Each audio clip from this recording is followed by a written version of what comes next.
Queridos, eu gostaria de convidar você a abrir a palavra de Deus no Evangelho de João, capítulo 9. Há um ditado popular, enquanto você abre a Bíblia, que diz assim: o pior cego é aquele que não quer ver. Todos conhecemos esse ditado popular. Ele claramente nos ensina uma lição, e os ditados populares têm essa capacidade, de maneira muito clara, facilmente passar a moral da história. A lição é muito simples, é que cego não é necessariamente aquela pessoa que está impossibilitada de ver. Mas o pior cego é aquele que, mesmo vendo, não deseja, resiste, não busca, não quer ver. Existe ali uma incapacidade ou uma indisposição, uma resistência a ver o óbvio, aquilo que até um cego, se pudesse ver, veria. No texto de João, capítulo 9, nós vamos, de certa maneira, conviver com um episódio, e vamos conviver com o diálogo, ou diálogos que acontecem ao redor daquele episódio, que demonstram exatamente a metáfora desse ditado popular. Havia ali um cego, vocês já me viram contando a história para as crianças, mas havia ali ao redor daquele cego, outros cegos, que não eram cegos fisicamente falando. Ele era, desde que nascera. Mas os outros eram cegos em um estado pior de cegueira, porque havia uma indisposição clara da parte deles, uma resistência de verem o óbvio. E o óbvio, como nós vamos ler no texto sagrado, era o fato inconteste que aquele homem era cego de nascença, mas havia tido um milagre da parte de Jesus, ele havia passado a viver. Essa é a nossa última exposição da série que estamos fazendo nesse mês de janeiro, uma minissérie chamada O Caminho da Maturidade Espiritual. No primeiro domingo eu falei sobre o que é maturidade espiritual, baseado no texto de Hebreus, no final do capítulo 5, começo do capítulo 6, quando o escritor aos Hebreus se queixa daqueles irmãos ali, que estavam recebendo aquela carta, porque decorrido o tempo que eles já tinham se tornado cristãos, eles não tinham amadurecido o suficiente para comerem um alimento espiritual mais sólido. O texto diz que eles eram indolentes espiritualmente falando. A palavra indolência é aquela velha palavra que nós conhecemos, alguém que é preguiçoso, que é descomprometido, que é indiferente, e que por conta dessa indolência espiritual, não desenvolve aquilo que poderia desenvolver. Na segunda mensagem, nós falamos sobre o poder que há na meditação espiritual para nos fazer amadurecer. Eu chamaria de aquela disciplina ou meio de graça, aquela disciplina espiritual ou meio de graça, que é a base de tudo.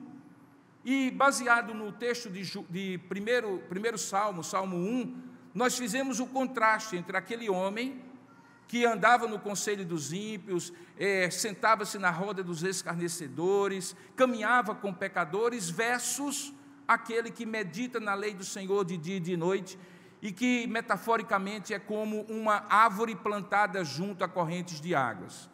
Estabelecemos o fato que meditação faz a gente espiritualmente crescer e amadurecer, e que meditação é mais do que ler a Bíblia, mesmo de maneira constante e regular. Tem a ver com uma espécie de ruminação espiritual.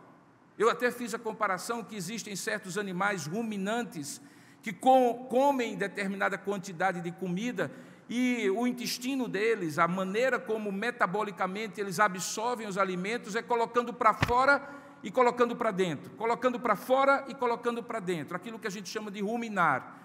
E então eu comparei que a meditação é um ruminar espiritual. A gente ouve algo da parte de Deus, normalmente pela palavra de Deus. A gente fica pensando e colocando para fora, tentando aplicar as situações práticas do dia a dia, e aquilo é novamente colocado para dentro e novamente colocado para fora, e esse processo vai nos fazendo crescer espiritualmente, enfatizando, ratificando, absolvendo, aprofundando a verdade que nós aprendemos na palavra. domingo passado, eu ministrei sobre uma segunda disciplina espiritual ou meio de graça, que é a oração. Falei sobre aquelas delícias perpétuas da oração baseada no Salmo 16. E no Salmo 16 fica muito claro que, apesar de ali não haver um manual de como orar, e o como orar, sinceramente, é o menos importante, mas ali há um retrato, uma fotografia de como Davi, por meio da oração, tinha uma profunda contemplação e delícias, e ele deleitava-se na presença de Deus.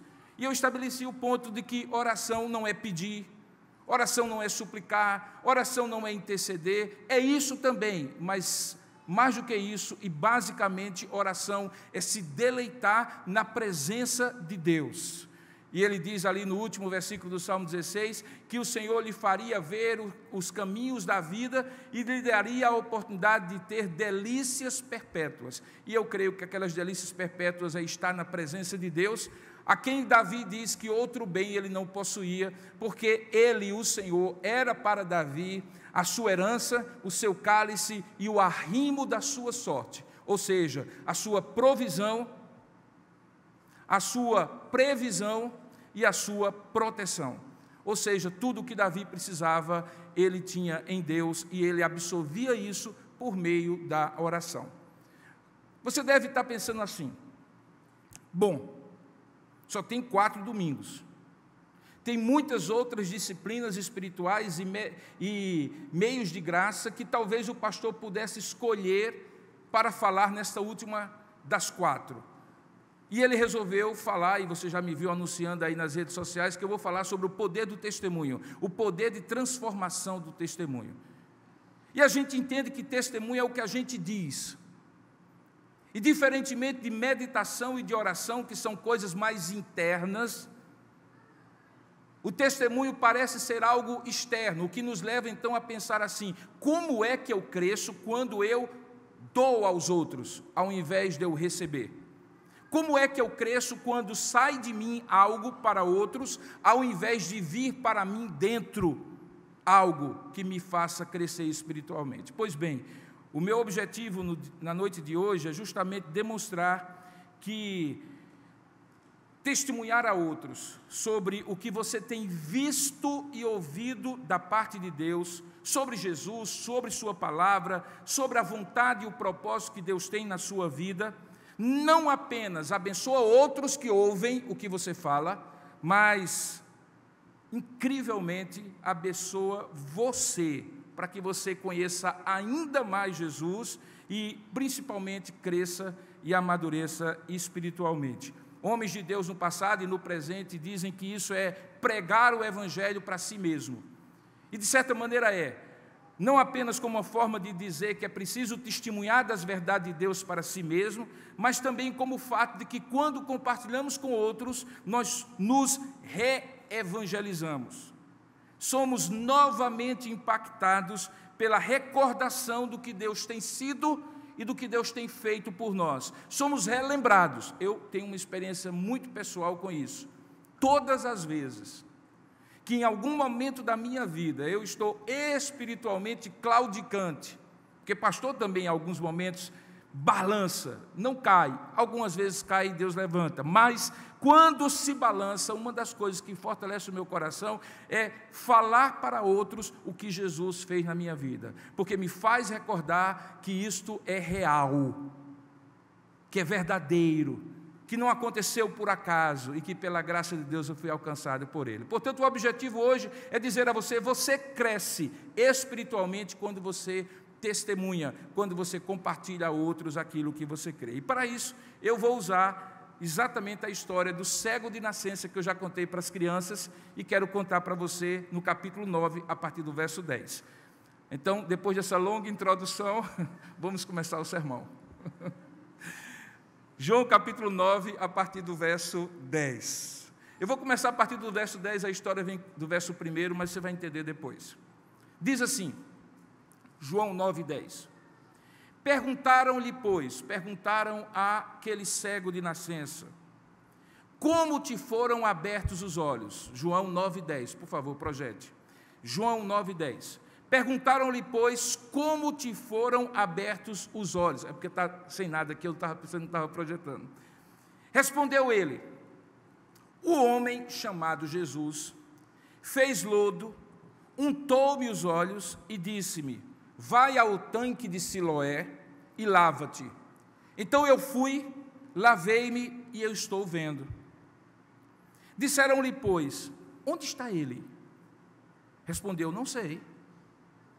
Levaram, pois, aos fariseus aquele que antes era cego, ou fora cego, e era sábado, o dia sagrado dos judeus, o dia exatamente em que Jesus fez o lodo e abriu os olhos daquele cego.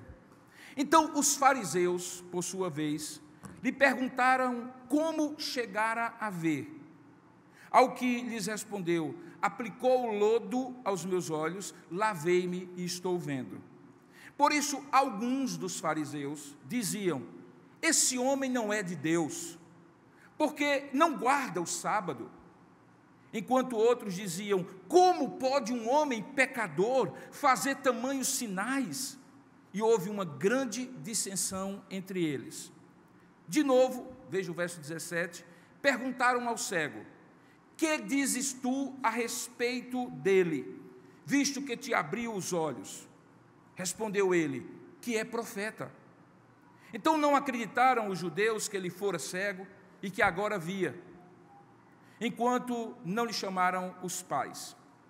E então interrogaram aos pais: é este o vosso filho, de quem dizeis que nasceu cego? Como, pois, vê agora? Então os pais responderam: nós sabemos que este é o nosso filho e que nasceu cego, mas não sabemos como ele vê agora, ou quem lhe abriu os olhos, também não sabemos. Perguntai a ele, ele já tem idade, ele falará de si mesmo.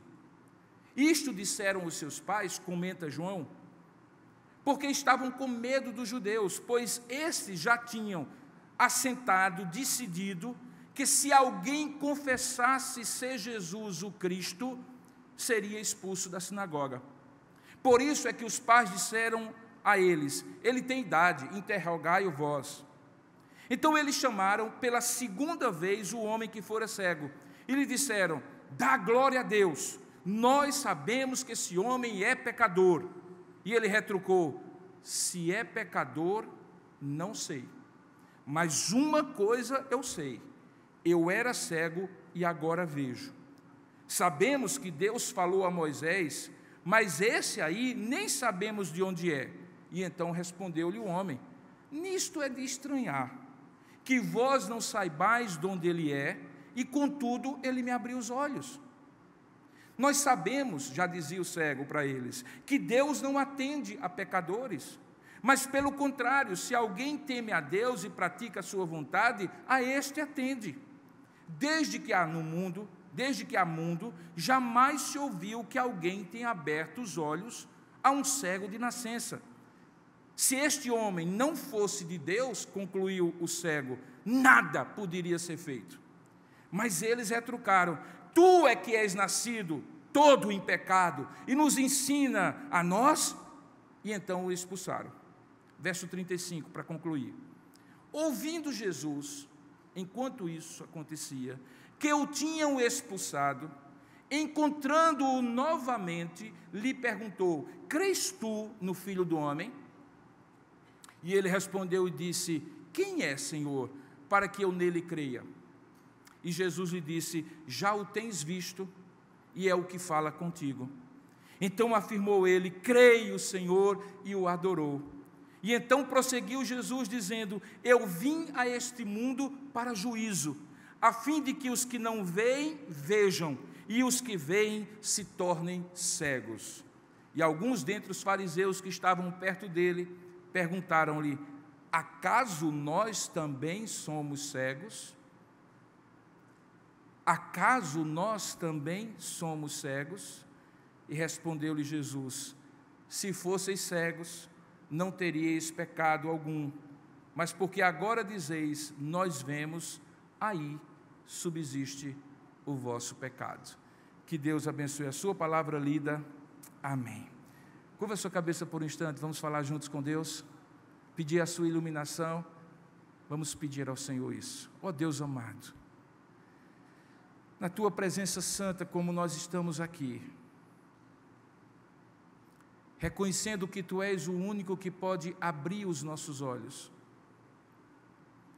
que Tu és o único que pode iluminar a nossa mente,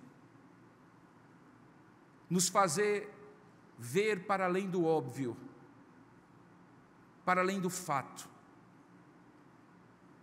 sabendo nós que Tu és o único que podes nos dar o significado profundo desta palavra, e que ela já foi escrita pelo Teu Espírito que a inspirou, usando a vida do apóstolo João, e que esse mesmo Espírito habita em nós e está aqui neste lugar, e que portanto é Ele quem pode interpretar para nós, abrir a nossa compreensão, dilatar o nosso entendimento e falar conosco. Nós Te rogamos, faça assim, Pai, faça assim.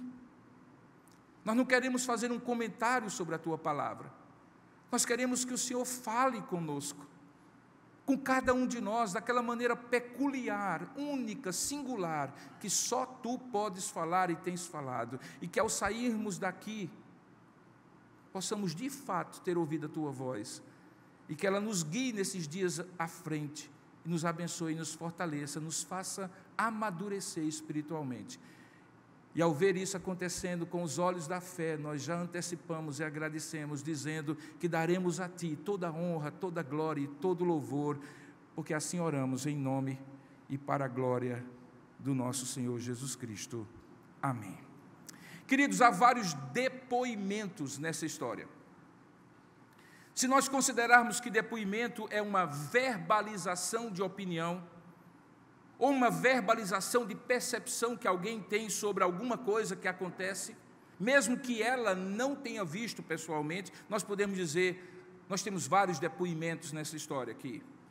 Alguns desses depoimentos são bons, no sentido de que são verdadeiros, ou seja, correspondem exatamente aos fatos, são fidedignos, têm credibilidade. Outros são depoimentos, percepções, impressões, opiniões, que reproduzem algo intencionalmente falso, uma fake news na gênese dela, principalmente daqueles que querem dar credibilidade aos seus pontos de vista anteriores, já estabelecidos, cheios de preconceito, e sempre colocavam em dúvida aquilo que Jesus ensinava e falava. Eram os cegos que não queriam ver, eles atendem pelo nome de fariseus. E no meio de todos esses depoimentos há um testemunho, o testemunho do cego. E por que eu estou diferenciando de depoimentos bons e ruins, tanto faz, daquilo que eu chamo de testemunho? Porque testemunho em sua origem é contar o que se viu e contar o que se ouviu, formando uma opinião, uma convicção. Ele vem de um termo que no grego é a palavra martíria ou martiria, de onde vem a palavra portuguesa mártir. Em outras palavras, um testemunho é quando alguém fala a verdade, mesmo quando corre o risco de perder algo. Ele pode perder a vida, ele pode, como um mártir, perder financeiramente, profissionalmente, perder o seu status, perder a sua inclusão, perder o apoio familiar, todas as vezes que alguém diz a verdade, especialmente sobre o que Deus fez, sobre o que ele viu e ouviu Deus fazer, e corre o risco de perder algo, isso é depoimento. O melhor dizendo, é testemunho, não é depoimento. Por isso que eu falo que há vários depoimentos nessa história, contada por João, mas é só um testemunho. Porque só tinha uma pessoa ali que podia, de fato, perder tudo, se testemunhasse a verdade. E só tinha uma pessoa ali que tinha testemunhado a verdade de maneira plena, porque não era algo que contaria acerca de algo que aconteceu com outrem, mas que aconteceu consigo mesmo. Não eram os pais, não eram os fariseus, não eram os familiares e amigos ao redor daquele homem que tinha nascido cego, era ele, e só ele poderia dar testemunho. Porque somente sobre ele aconteceu o milagre, e somente ele poderia perder tudo. Os outros não perderiam nada. O fato de João registrar que ele era cego de nascença era uma forma de enfatizar que os fatos por si só já eram depoimentos. Eu sei que fatos são diferentes de depoimentos, mas eu posso dizer que esses fatos, eles depunham por si mesmos. Eles já mostravam que, caminhando Jesus, no verso 1, e vendo o homem cego de nascença, a ênfase que a narrativa de João quer dar é que era aquilo que, em contexto, ele curou outros cegos, mas esse cego, ele faz questão de dizer que era de nascença. E faz questão de dizer, entre o versículo 1 em diante, que os próprios familiares e amigos daquela família sabiam, tinham certeza da história daquele menino que havia nascido cego. Não sabemos por quê. Se ele tinha uma doença congênita, se alguma coisa tinha acontecido na gravidez de sua mãe, se era um problema hereditário, mas ele nunca tinha visto a luz.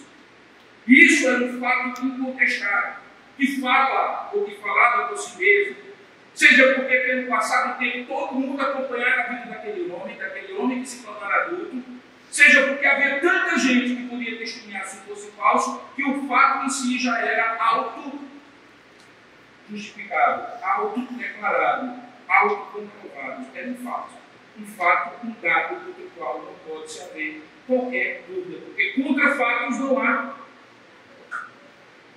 Portanto, na história, todos corroboraram a realidade dos fatos, com exceção àqueles que quiseram descredibilizar Jesus e usaram para contestar o óbvio, ou seja, que o homem era cego de nascença.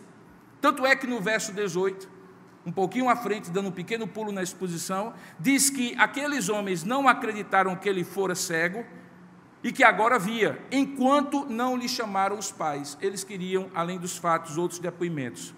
E um dos depoimentos mais fortes sobre esse fato, que ainda não é o testemunho, mas é um depoimento que corrobora o que acontece ali, é dado justamente pelos pais daquele homem. Veja que no verso 19, depois de o próprio homem ter sido questionado pelos vizinhos, amigos, que o levaram aos fariseus, no verso 19 diz que quando os pais daquele homem foram interrogados pelos fariseus sobre se era verdadeira a cegueira da nascença do filho, e antes que o milagre em si fosse operado, ou seja, essa era a dúvida, se ele não tinha visto antes, perguntaram assim: é este o vosso filho, de quem dizeis que nasceu cego? Como, pois, ele vê agora? Observe que a pergunta é capciosa.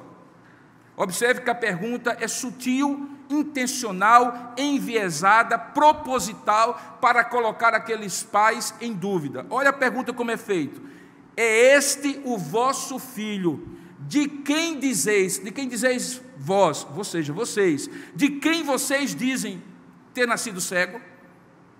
Como, pois, ele vê agora? Observe que eles sugerem que foram os pais quem disseram em dado momento que aquele menino tinha nascido cego. É este o vosso filho, de quem vós dizeis que ele nasceu cego? Era também uma pergunta mal intencionada, porque perguntam aos pais aquilo que os pais não podiam responder. Como, pois, ele vê agora? Ou seja, expliquem como aconteceu o que aconteceu, como ele passou a ver, se, como dizem vocês, ele era cego de nascença.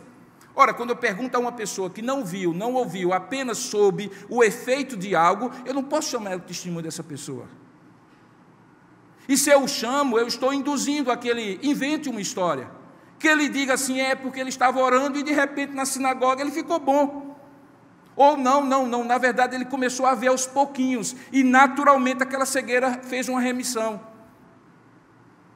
Eles não podiam dar o testemunho daquilo que eles não viram, daquilo que eles não ouviram, que ouviram e viram apenas os efeitos daquilo. Por isso, a resposta dos pais, no verso 20, observe aí, é clara e cristalina, e se torna um bom depoimento, não necessariamente um testemunho. Porque um bom depoimento se atém aos fatos, sem deduzir nada deles, seja para desqualificar, seja para dar credibilidade. Ou seja, eles disseram que sabiam. O que é que eles sabiam? Nós sabemos, veja o verso 20, que este aí é nosso filho e que ele nasceu cego. Isso é o que nós sabemos. Mas eles também afirmaram que eles não sabiam. E o que é que eles não sabiam? Está no verso 21. Mas nós não sabemos como ele vê agora. E mais, nós também não sabemos quem lhe abriu os olhos. Isso também não sabemos. E dizem mais. Eles remetem os seus interrogadores somente a quem poderia dar mais do que um depoimento, poderia dar um testemunho. Quem era esse único? O cego. O único que poderia dar um testemunho. Então eles dizem, perguntai a ele, idade tem, falará de si mesmo. É muito curioso que quando ele diz idade tem, era porque o testemunho de uma pessoa que valeria no tribunal era adulto acima de 12 anos de idade, quando ele já começara a frequentar a sinagoga, tinha feito bar mitzvah, já era um adulto do ponto de vista espiritual e religioso. Ele poderia dar depoimento. Ele era civilmente capaz, penalmente capaz, ele era também religiosamente capaz para falar de si mesmo. E então eles remetem aqueles interrogadores mal intencionados a perguntarem a quem poderia dar o testemunho, e quem era o cego.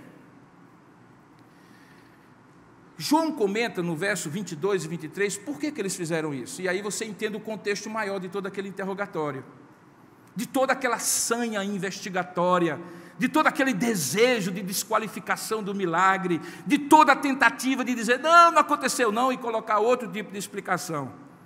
Veja no versículo 22 e 23, diz assim, João comentando, o próprio evangelista, isto disseram seus pais, porque estavam com medo dos judeus, pois estes já haviam assentado, ou seja, já haviam decidido, que se alguém confessasse ser Jesus o Cristo, fosse expulso da sinagoga.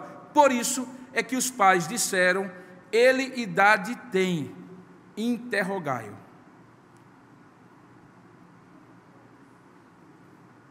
Então, fica muito claro que depoimentos bons como esses dos pais são ou os próprios fatos incontestáveis ou as próprias falas daqueles pais do cego de nascença, mesmo quando a motivação para se limitarem apenas aos fatos tenha sido o medo.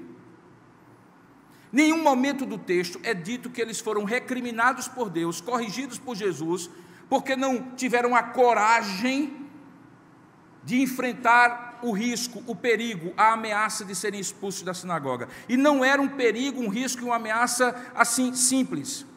A sinagoga era mais do que um lugar religioso onde você só iria no sábado. A sinagoga surge em determinado momento da história do povo de Deus, quando ele está no exílio, como uma espécie de substituição do templo de Jerusalém, porém sem sacrifício. Ela recebe vários nomes, casa da instrução, casa da oração, casa da comunhão e assim por diante. São nomes que revelam um aspecto multifuncional para aquele prédio retangular, mais ou menos parecido com esse.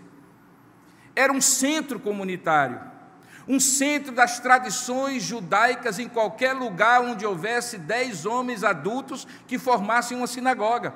Ali, questões civis eram discutidas e debatidas que tinham respeito, ou que diziam respeito apenas à comunidade judaica, mesmo quando ela estava no meio de um povo pagão. Eles tinham leis próprias, eles estabeleciam a Torá, decidiam entre eles, e isso acontecia na sinagoga. Era ali que os filhos eram instruídos, em escolas da sinagoga, onde os rabinos, homens mais experientes na lei, ensinavam em espécie de escola confessional para que os filhos não estivessem sendo submetidos a uma doutrinação fora de uma visão de mundo que era judaica. Portanto, quando os pais eram ameaçados, assim como todos os demais, a que se alguém dentre eles confessasse Jesus como Cristo, aquela ameaça era real, significava uma exclusão, se tornariam párias, excluídos de qualquer vida social. Não poderiam fazer negócios porque a comunidade que os daria suporte já não os receberia. Não poderiam ser vistos como bons cidadãos e bons judeus e seriam discriminados certamente porque seriam tidos como traidores. Portanto, a ameaça não é uma ameaça simples. Por isso que eles se atêm a dizer aquilo que eles sabiam e remetem aqueles fariseus para aquele que poderia falar sem medo algum, porque tinha um testemunho para dar. E por que ele podia falar sem medo algum? E por que ele tinha um testemunho para dar? Porque ele tinha recebido o milagre. Quando Deus age na vida de alguém, o medo se esvai. Até mesmo o medo de morrer. Porque a graça de Deus é tão superabundante, gloriosa e fortalecedora da nossa fé, que certos riscos são minimizados. Quando nós dizemos assim, o que é que eu posso perder se agora eu já recebi tudo? Que mal pode fazer alguém ao meu corpo, se não pode fazer mais à minha alma? Então aquele homem é de fato o melhor testemunho, ou melhor, o único testemunho que teria naquela ocasião a capacidade de demonstrar o que Jesus havia feito. Por isso, além do bom testemunho dos pais, além dos fatos que depõem a si mesmo, ou melhor, do bom depoimento dos pais, além dos fatos que depõem a si mesmo, além dos maus depoimentos ou percepções e declarações daqueles homens que estão nas entrelinhas do que eles perguntam, agora eu gostaria de chamar a sua atenção para o cerne, o centro, o núcleo, o mais importante da mensagem de hoje, que é o bom testemunho do cego e o que é que isso fez com que ele fortalecesse a sua fé, ou como isso fortaleceu a sua fé, e por isso eu também posso ser ensinado pelo exemplo dele. Preste bem atenção no seguinte: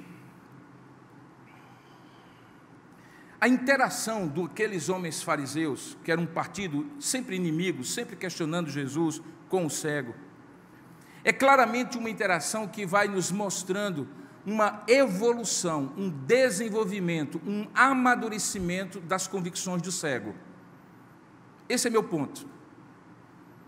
À medida em que eles apertam o cego para dar explicações, o cego é necessariamente levado a reafirmar a sua fé, que vai crescendo no meio da conversa. Deus vai revelando a ele as percepções espirituais do que de fato havia acontecido, e ele vai reafirmando a sua fé. E como se ele estivesse subindo uma escadinha de firmeza e amadurecimento, quanto mais ele sobe um degrau, firma os passos para dar força para o próximo degrau, e é isso que fica muito claro. Vamos então olhar bem direitinho sobre isso. Veja só, logo no início, eles perguntam ao cego sobre o que havia acontecido. Basicamente, eles querem saber o que e quem. A gente sabe que quando alguém pergunta o que e quem, essa pessoa está nos perguntando fatos objetivos. Isso e quem foi. Ela não está perguntando a nossa opinião, por exemplo, a nossa avaliação sobre quem é a pessoa, sobre o modo como essa pessoa fez, se foi melhor, se foi pior. Simplesmente ela está dizendo, diga o que houve e, por favor, quem fez. Só isso. De certa maneira, quando eles perguntam isso, eles proporcionam ao cego a possibilidade, e eu estou falando do cego, mas nessa altura ele já estava vendo, né? Claro, obviamente, ao que fora cego, vamos colocar assim, eles estavam proporcionando ao que fora cego a oportunidade de dar a primeira percepção sobre o que tinha acontecido e sobre quem tinha feito. E essa é a resposta deles, ou dele, para aqueles fariseus. E você vai observar que ao fazer isso, aquele homem claramente demonstra o nível de maturidade espiritual diante daquele milagre que acontece com ele. Veja, a pergunta é: o que houve? Quem te fez passar a ver? Essa é a pergunta básica que é feita. E o testemunho do cego vai amadurecendo, porque se a princípio ele diz assim, foi um homem chamado Jesus que me mandou a fazer as seguintes instruções, e ele descreve as instruções, sem entrar no mérito, se passou para a cabeça dele que era estranho, se exigiu dele uma fé, se exigiu dele uma entrega. Ele simplesmente disse assim, estava caminhando um homem chamado Jesus, passou por mim e disse assim, eu vou fazer um lodo, ou melhor, ele fez um lodo, colocou nos meus olhos e disse assim, vai para o tanque de Siloé e se lava lá. Eu fui, e quando eu voltei, ou quando eu terminei de lavar-me, eu já estava vendo. Eles perguntam, e onde ele está? Nem isso o cego sabia. Não sei. Você vê que nesse primeiro momento ele só sabe descrever. Ele só descreve o que aconteceu e quem estava envolvido e que era Jesus. Ele não vai além disso. No entanto, veja bem e preste bem atenção. Já no verso 10 a 15, ainda está uma descrição superficial e, de certa maneira, utilitarista do cego. Ele conta o benefício, ele conta o milagre. Ele diz apenas o que aconteceu e quem fez. Observe no verso 11 que ele chama Jesus de um homem chamado Jesus. Ele não sabia nada acerca de Jesus, a não ser o óbvio, que ele era um homem. Ele apenas sabe o milagre que aconteceu e descreve onde e o que fez e pronto. Isso é o que eu chamo de testemunho descritivo. Isso é o que eu chamo você falar do que aconteceu sem ir mais profundamente sobre quem fez o milagre, por que fez e com qual propósito ele fez. Você conta. Não há problema em você fazer isso. Mas se você só faz isso, dá a entender que é só isso que você sabe sobre o milagre, o benefício e o benfeitor daquilo que foi feito por você. É natural que aconteça isso, mas não é natural que depois de tanto tempo de vida com Jesus, você só diga acerca dele: um homem me fez isso. E ele fez isso e eu reagi dessa maneira, e ele agiu assim e eu reagi dessa outra maneira, e pronto. O natural, pensando no texto lá de Hebreus capítulo 5, é que decorrido o tempo em que tenha descrito, você vá além de um testemunho descritivo, pontual e, de certa maneira, superficial. Isso é o que eu chamo, então, de testemunho descritivo. Contar o que houve, sem compreender mais profundamente. Provavelmente esse testemunho é descritivo daquilo que houve, do que aconteceu, porque não há nenhum tipo de relacionamento mais profundo daquele homem com Jesus. Nada é dito sobre aquele homem com Jesus ou sem Jesus, absolutamente nada, até capítulo 9 de João, no versículo 1, quando diz: caminhando Jesus, havia ali um cego de nascença, e é dali que a história começa. Quem não caminha com Jesus há algum tempo, descreve as coisas de Deus de maneira superficial e descritiva. Não está errado, mas é apenas isso. Os próprios familiares e amigos, observe o verso 8 e 9, que tinham explicações, ou que tinham pedido explicações, e que estão num nível ainda menor do que esse, que é o nível da curiosidade, eles também, e a eles também, o cego apenas diz quem fez e qual foi o benefício recebido. Porém, preste bem atenção, no verso 13 em diante, vá acompanhando aí, quando os vizinhos o levam aos fariseus, e como o próprio João já fez questão de contextualizar, dizendo que os fariseus já queriam pegar Jesus de todo jeito, e ele então seria apenas uma massa de manobra, as perguntas dos fariseus, e preste bem atenção nisso, as perguntas dos fariseus exigiram daquele cego que ele qualificasse melhor o seu testemunho. Porque a pergunta que eles fizeram não era mais sobre o que tinha acontecido e quem tinha feito o benefício de voltar a ver. Mas veja aí no verso 15, a pergunta já é como ele chegara a ver. E naturalmente ele foi no mesmo diapasão, naturalmente ele foi descrevendo o que havia acontecido. Porém, à medida em que aumentaram as exigências das pessoas que lhe pediram testemunho, no caso os fariseus, ele teve que aprofundar o seu testemunho, e isso fez amadurecer. Observe o verso 16 e veja que os fariseus colocaram uma questão teológica para o cego, como eles foram covardes. Os fariseus normalmente eram escribas, doutores da lei, conheciam a lei. Era como se um teólogo fizesse uma pergunta a uma pessoa, digamos assim, leiga, para que ele desse razões teológicas profundas daquilo que ele cria, mas que ele apenas cria e nunca tinha estudado, nunca tinha se aprofundado sobre isso. Mas quando isso acontece, ao invés dele se intimidar, ao invés de ele entender, e agora o que é que eu vou falar, não sei o que dizer, porque aquilo que tinha, e preste atenção nisso, porque aquilo que tinha acontecido nele era verdadeiro, era estruturante, era transformador, ele se aprofunda, iluminado por Deus, mas ele se aprofunda, e o seu testemunho sai da superficialidade, da descrição para a explicação.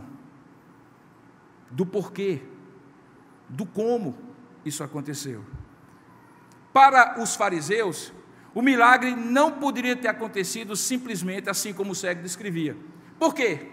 Porque havia um vício de origem na pessoa que operou o milagre, segundo eles. E qual era o vício de origem? Aquilo que ele diz aqui. A dedução deles era que se Jesus era pecador porque tinha curado no sábado, ele não teria vindo de Deus. Se ele não tivesse vindo de Deus, logo o milagre não tinha acontecido e o cego estava enganando a eles. Eles perguntam assim, ou ele comenta assim: por isso alguns dos fariseus diziam, esse homem não é de Deus, falando sobre Jesus, porque não guarda o sábado. E diziam outros, como pode um homem pecador fazer tamanhos sinais? E nem eles, entre eles, mesmo se consensualizaram, porque diz que houve grande dissensão entre eles. Então, com isso em mente, pressupondo isso, que havia um embuste, uma falsidade naquilo, e que ali estava uma boa oportunidade de pegar em Jesus, porque o alvo não era o cego, ou o ex-cego, era Jesus.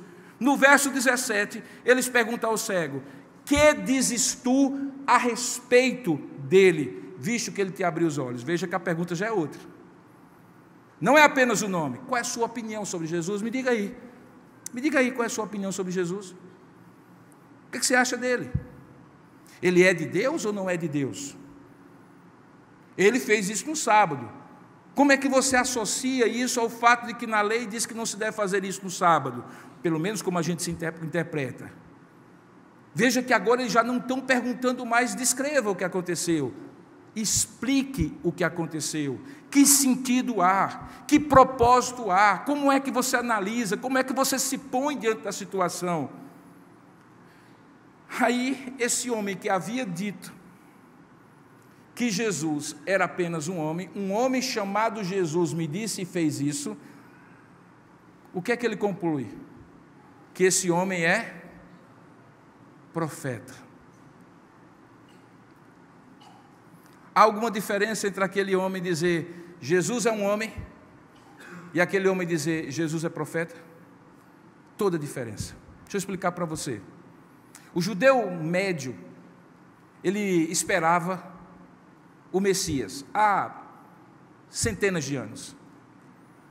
E ele sempre identificava nos arautos de Deus, nos oráculos de Deus, que eram os profetas, aqueles que traziam as palavras de Deus, se algum deles era o Messias. Você entende, inclusive, que quando no Mateus capítulo 16 perguntam a Jesus assim, ou Jesus pergunta aos seus discípulos, quem diz o povo que eu sou? Eles vão testando e chegam a citar o nome de alguns profetas, porque a crença geral era que talvez um daqueles profetas fosse o Messias. Você percebe que há uma evolução, um amadurecimento, uma compreensão um pouco mais profunda. Antes era só um homem, agora já é um profeta. Alguma coisa havia acontecido, mas por quê? Bom, certamente Deus estava agindo no coração dele, debaixo da superfície da sua alma, mas externamente o que foi que provocou aquele aprofundamento? A interrogação daqueles outros homens. Deixa eu lhe dizer uma coisa, feijão só cozinha debaixo de pressão. Crente só amadurece espiritualmente quando lhe é pedida a razão de sua fé. Por isso que fugir, evitar aqueles apertos de perguntas incômodas que as pessoas fazem, diz, me diga uma coisa, me explica aí, como é que Jesus é Deus e é homem ao mesmo tempo? Isso eu não sei, mas se você quiser ir para a escola dominical da minha igreja, o pastor Robson explica. Ótimo, eu vou crescer espiritualmente. Você não. Porque a pergunta que é feita a você é para que você se aprofunde para responder. A dúvida que é colocada, o aperto de você ter que revelar o seu testemunho como cristão numa determinada situação pública, é porque Deus está oportunizando a você, eu odeio esse verbo estranho, mas Deus está lhe dando uma oportunidade para que você cresça, como deu aquele homem. Não evite. E aquele homem, porque a experiência dele tinha sido verdadeira, ele não evitou, ele disse, eu acredito que ele é profeta. Então, se antes para aquele cego Jesus era um homem que o curou, ao ser exigido, ele concluiu que Jesus era profeta. Mas vamos mais à frente no texto. Observe a partir do verso 24, diz que eles chamaram pela segunda vez, isso tinha sido na primeira vez, chamaram na segunda vez, e no intervalo entre um e outro, eles perguntaram aos pais. aquele homem que fora cego, e lhe disseram assim, olha que coisa terrível, manipuladora, extremamente abusiva daqueles líderes religiosos: meu irmão, dê glória a Deus e conte a verdade, não me esconda nada, revele tudo, porque Jeová está lhe vendo. Era mais ou menos isso aqui que eles estavam dizendo, com uma voz impostada como essa. Então ele disse, Senhor, ele dizia assim para aquele homem, dê glória a Deus e diga logo agora para nós, porque nós sabemos que esse homem é pecador. Como é que você vai dizer a um homem que acabou de dizer que é profeta, aquele que lhe curou, que está tudo errado e que, na verdade, ele deve conduzir o seu pensamento e a sua conclusão na direção diametralmente oposta, que ao invés de profeta, ele é pecador. Isso era manipulação. E aí, como é que aquele homem, como diz os outros, se sai? Como é que ele se sai? Ele se sai no verso 25, ele diz assim, se é pecador, ou seja, ele não assume a premissa daqueles que lhe perguntam, já tomando por certo que ele deveria mudar de opinião e deixar de ver Jesus como profeta e ver Jesus como pecador. Ele diz, no caso dele ser, se ele for, assim como vocês estão dizendo, eu não sei, mas uma coisa eu sei, eu era cego e agora vejo.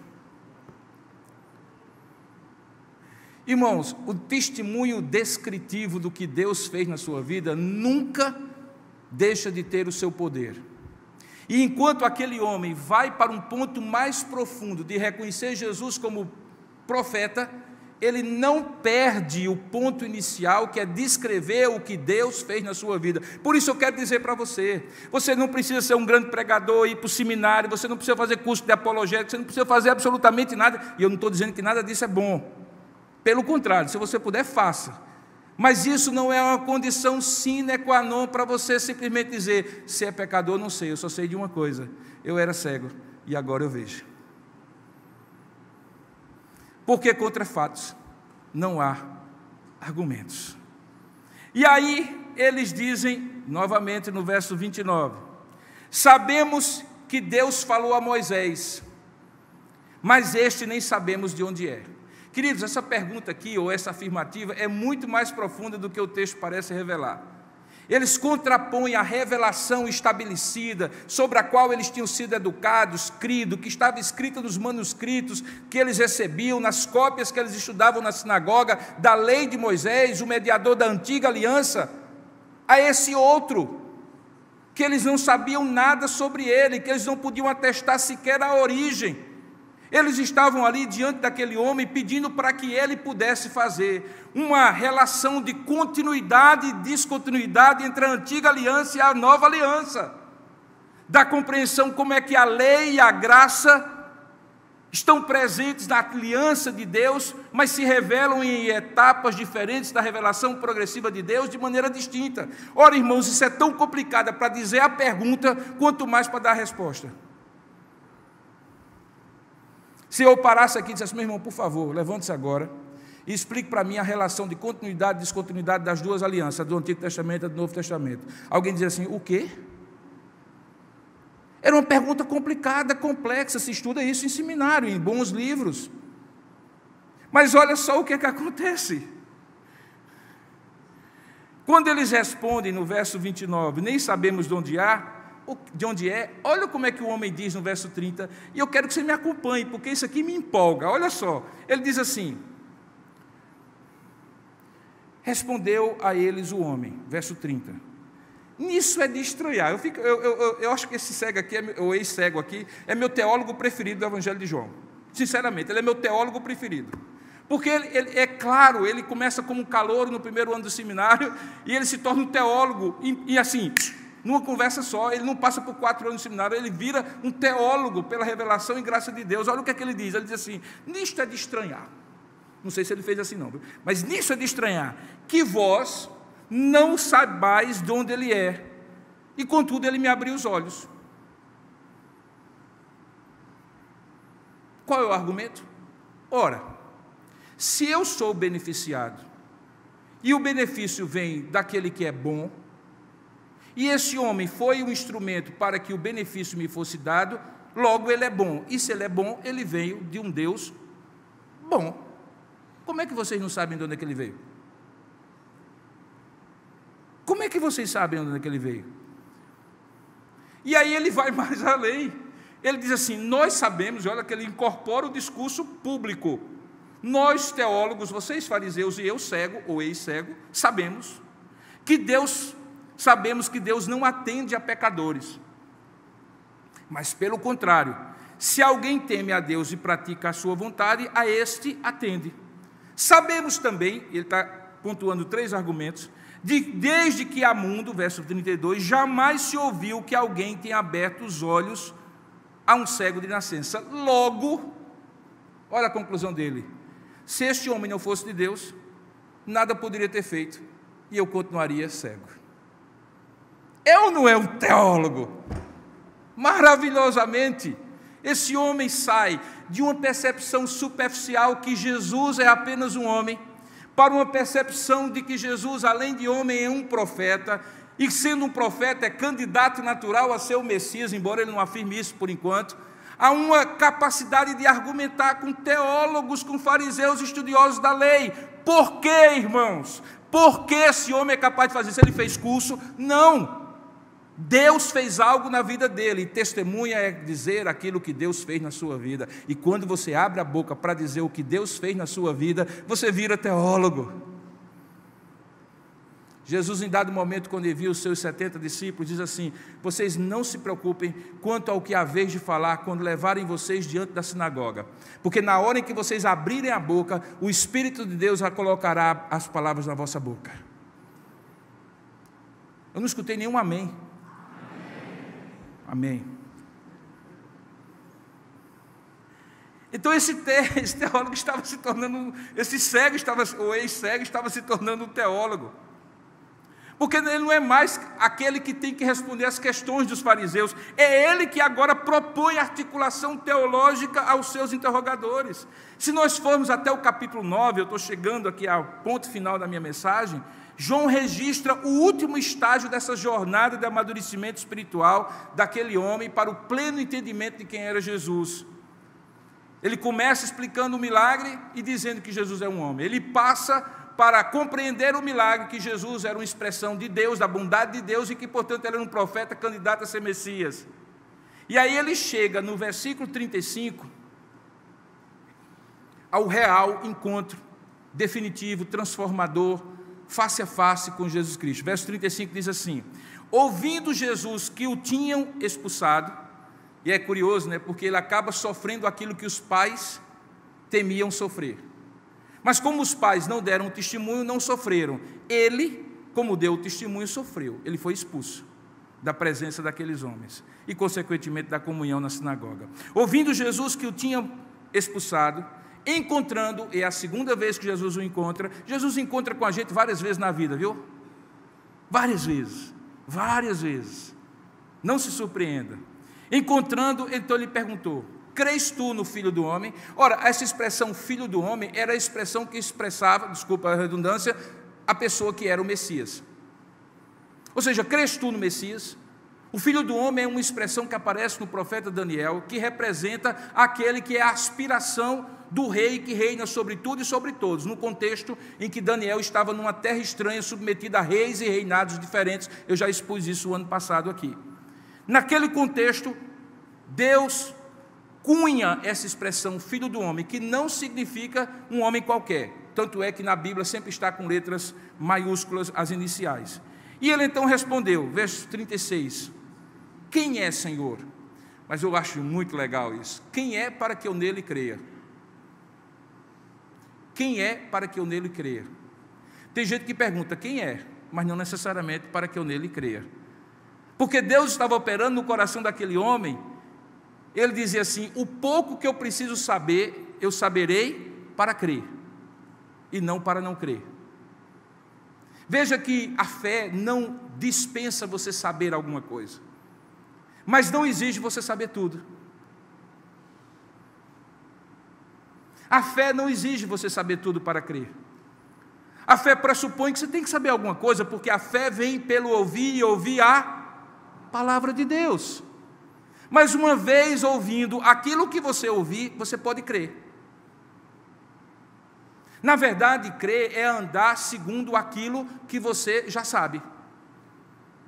Deus não exige que você creia aquilo que você não sabe, mas aquilo que você sabe, Deus espera que você creia. E veja que esse homem entendeu isso, porque ele diz assim: quem é, Senhor, para que eu nele creia? Me diga aí, quem é para que eu nele creia? E então Jesus lhe disse: tu já tens visto, rapaz. Tu já tens visto, e é justamente quem te curou da cegueira e esse que fala contigo.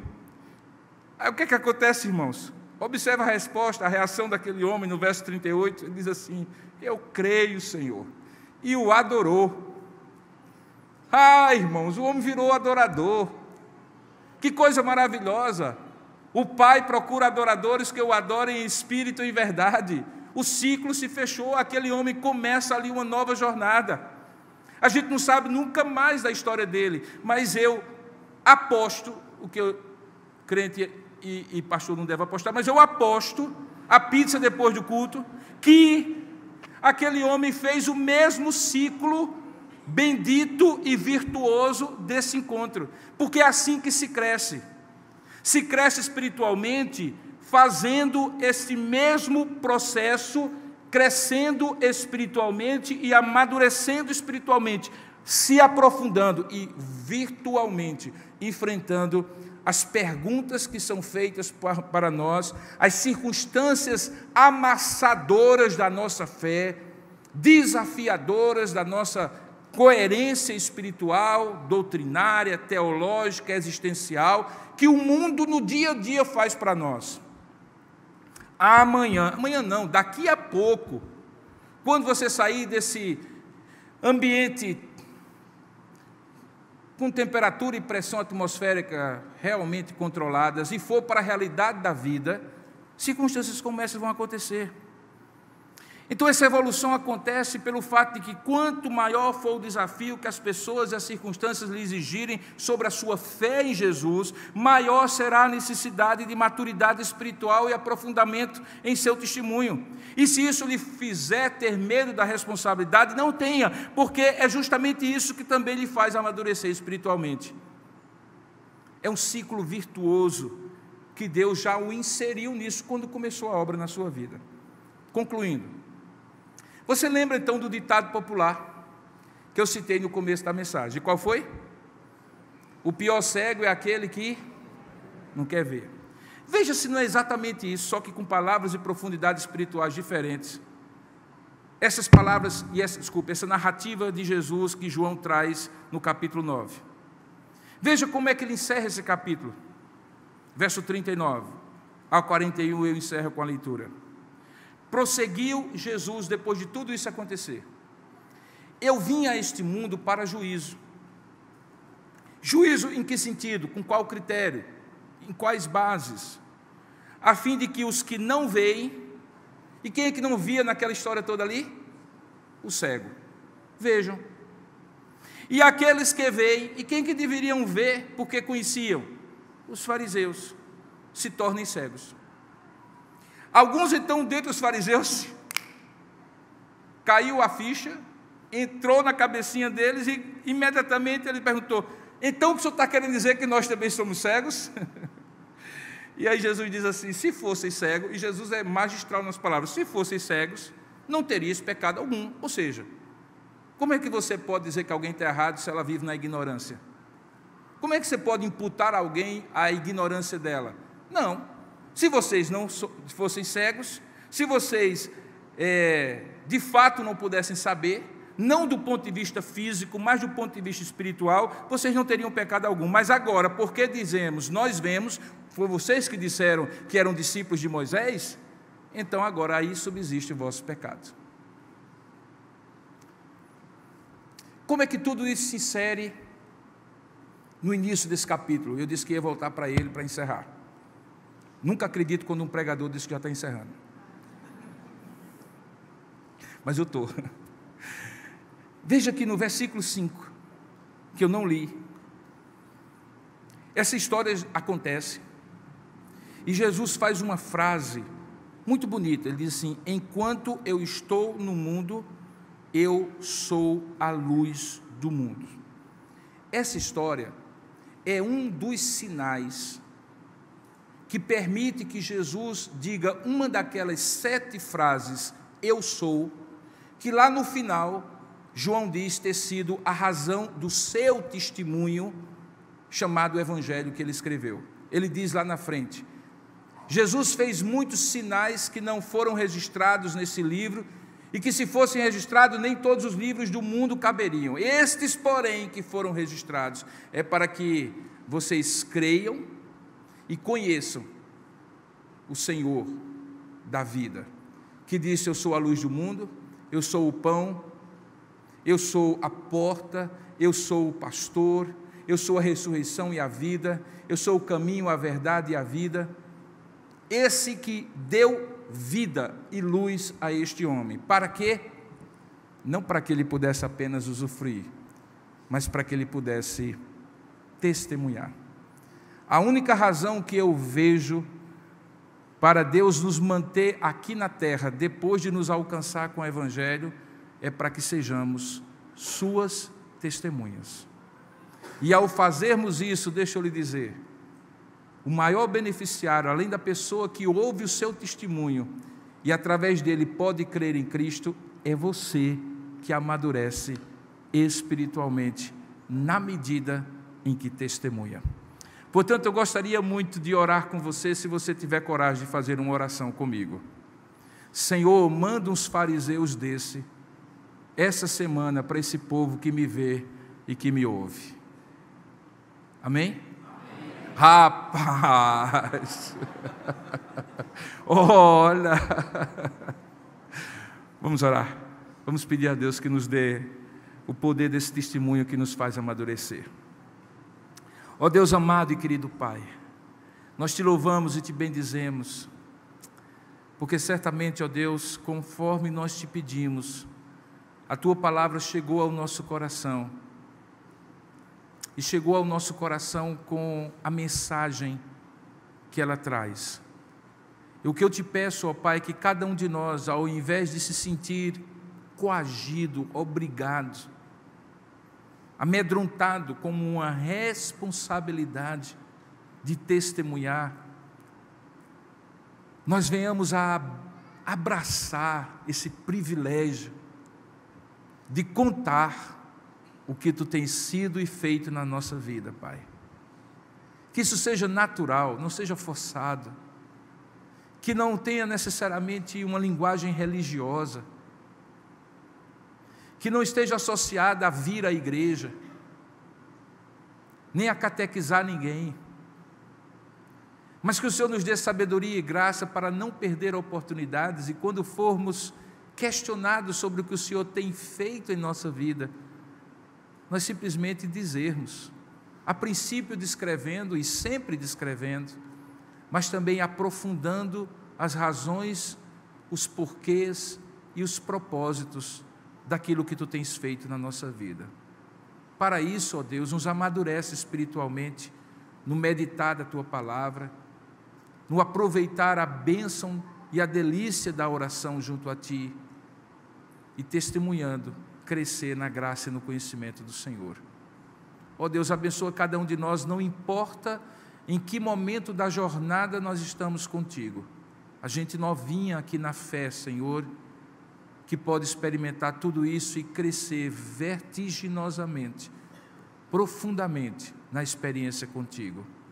E aqueles que, decorrido o tempo passado, já deveriam estar assim, Pai, que eles não se desesperem, mas que também não fiquem na indolência espiritual, que eles te busquem, que eles desejem renovação espiritual, derramamento do teu Espírito, comunhão contigo, fome da palavra e oportunidade de testemunhar de ti. Faz-nos crescer, faz-nos amadurecer, em nome e para a glória do Senhor Jesus. Amém, Senhor.